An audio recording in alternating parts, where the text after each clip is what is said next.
Comprehensible input is a language acquisition strategy suggested by Stephen Krashen.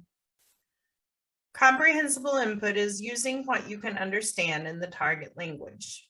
This can be written or spoken.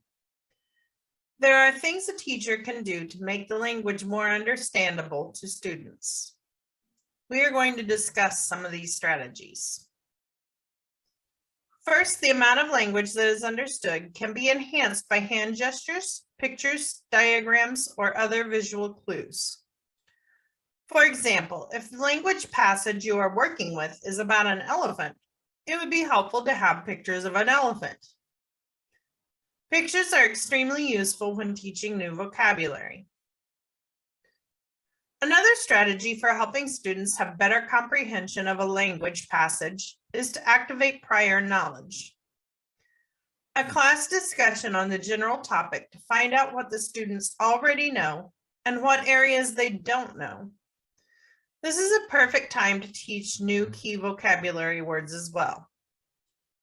Whole class instruction is great for using these strategies since there is more than likely a wide range of language skills in the classroom.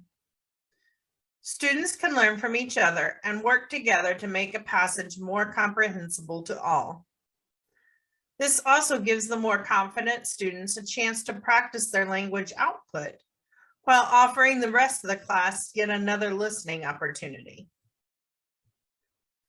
In my opinion, one of the most important parts of language learning is self-cognition, the ability to think about one's thinking.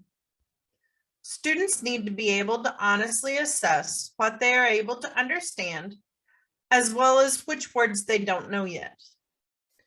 When a student can identify the way they learn best, they will then have a tool they can use repeatedly in their education, not just in language learning. I always stress to my students that just because something seems hard now, it won't always be that way. We just have to start with what they do understand and continue building the knowledge until their level of comprehensible input increases as well. If you enjoyed this lesson, click here for another learning video.